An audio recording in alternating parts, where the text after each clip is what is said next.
세 번째, 진액으로 넘어가겠습니다. 진액이라는 용어 속에는요, 음양이 다 들어있어요. 진은 양에 속하는 물질이고요.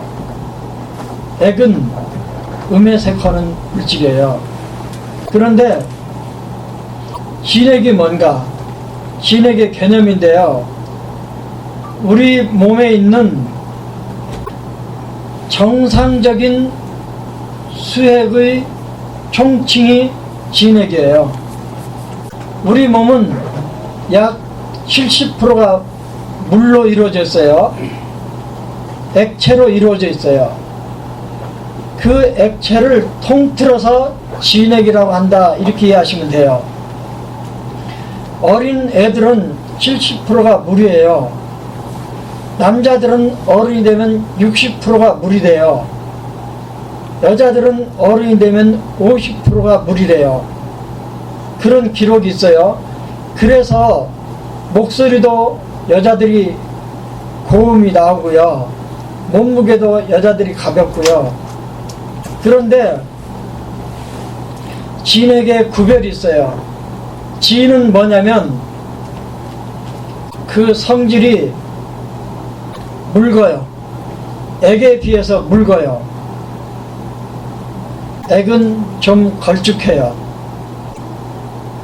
그리고 진은 움직이는 유동성이 좀 크고요. 액은 유동성이 좀 떨어져요. 다시 한번 설명해 드릴게요. 진은 우리의 피부나 기육에 주로 순환하는 액체인데요. 묽고 맑아요. 그리고 유동성이 좀 활발해요. 우리가 잘 돌아다녀요. 그리고 하는 일은 피부나 기육을 적셔줘요.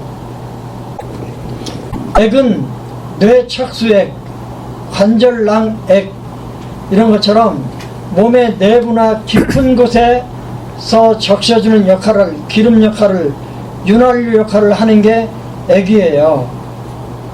그러니까 진은 윤활유 역할을 한다기보다는 좀 적셔주는 그 정도죠.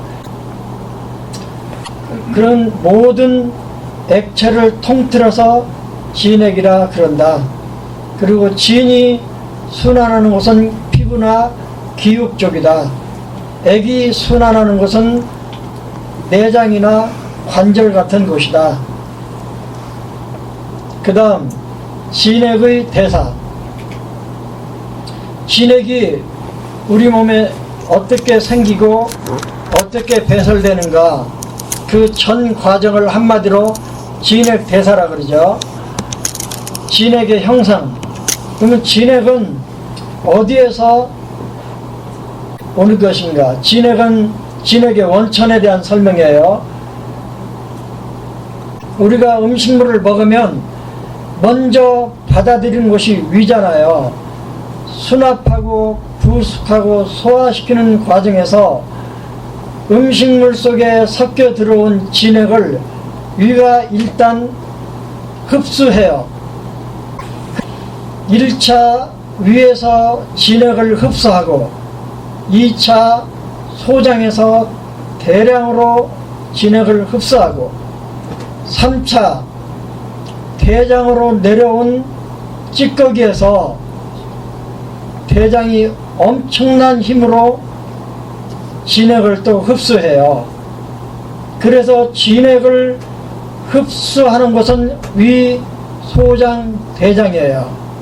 그리고 이렇게 모아진 진액을 영양물질과 함께 비장이 상초로 올려주는 역할을 비주승청이라 그러고, 그 수곡 정리와 폐가 호흡을 통해서 받아들인 청기가 합해져서 만든 게 종기예요.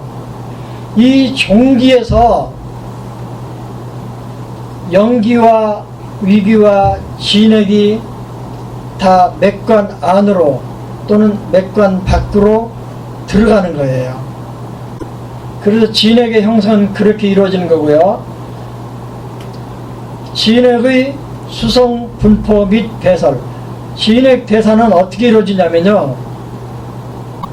진액을 오장육부와 경맥과 우리 몸의 모든 조직, 기관, 조직으로 보내는 역할은 일단 비가 해요. 이 진액을 전신으로 보내는 것은 1차 비가 감당하고, 대부분은 폐가 선발 습관을 통해서 공급해요. 그리고 또 하나 있어요. 간주 소설도 그 역할을 도와줘요. 간주 소설 작용도 기의 흐름을 도와주고요, 혈액의 흐름을 도와주고요, 진액의 흐름을 도와주는 역할을 간주 소설이 해요.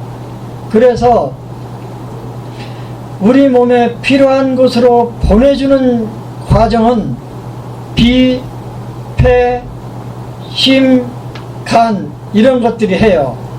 그 다음에 일단 사용하고 남은 찌꺼기 진액을 거두어 들이는 작용을 비주 수습 운하라 그래요. 비가 해요. 그러면 비는 또 어디다 갖다 올려 받치냐면 상초, 폐에 받쳐요. 그러면 폐는 비가 거두어온 수습을, 찌꺼기잖아요.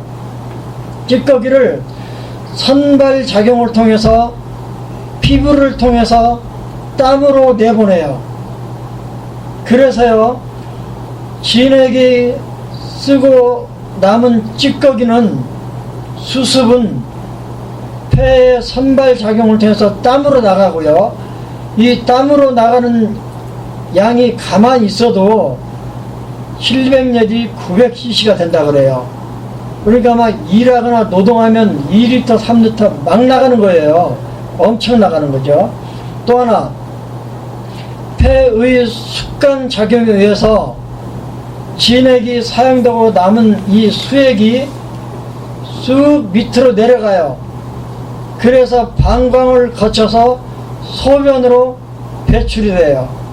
그래서 진액 대사에 공급하는 과정에서는 비, 폐, 심, 간이 동원이 되고, 배출하는 과정에서는 비의 수습 운화, 폐의 선발 습강, 이런, 그 다음에 신이 혈액에서 오줌을 걸러내잖아요. 그 다음에 방광이 오줌을 소변으로 내보내잖아요. 이런 등등의 장부들이 진액의 대사에 관여를 하는 장부들이고요. 그 다음에 진액의 작용, 아까 기의 작용은 추동, 온후, 방어, 고섭, 기화 작용이라 그랬죠. 혈액은 전신에 영양분을 공급해주고 수분시켜주고, 그 다음에 모든 정신활동이나 정서활동에 기초 물질이 된다 그랬죠. 그러면 진액은 어떤 작용을 하는가? 진액도 간단해요. 진은 피부나 기육과 같은 인체 표에 해당되는 부분에서 자윤하고 자양하고 수분시켜요. 영양물질 역할도 하면서 촉촉하게 적셔주는 역할을 하고요. 그 다음에는 인체 내부에서 뇌 척수액과 같이, 또는 관절강 속에서 관절액과 같이 윤활유 역할을 해요. 그 다음에 또 하나 있어요. 진액의 역할이 또 하나 있는데, 그게 뭐냐면요, 여차하면 혈액의 성분으로 바뀐다는 거예요. 반대로 혈액 성분이 또 필요하면 진액으로 바뀌기도 해요. 그래서 너무 땀을 많이 흘리면, 땀은 피와 같은 한혈 동원이기 때문에 너무 땀을 많이 흘려도 혈액이 줄어들고요, 너무 피를 많이 흘려도 진액이 소모가 돼요. 고혈압 가운데요, 겨울철 고혈압은요, 혈압이 높아서 출혈되는 중풍을 일으킬 가능성이 많아요. 근데 여름철 중풍은요, 너무 땀을 많이 흘리다 보면 혈액 성분이 찐득찐득해져요. 머리에서 회전하셔야 돼요. 너무 땀을 많이 흘리다 보면 진액이 소모되고, 진액이 소모되다 보면 혈액 속에 있는 혈청 성분, 혈장 성분까지 빠져나와요. 그러면 혈액이 끈끈해져요. 그러면 뇌에 가서 막히는 게 뇌경색이에요. 진액은 자윤하고 윤활시키는 작용도 있지만 혈액을 보충해주는 성분으로 쓰여지기도 한다. 이해할 수 있다고 생각해요.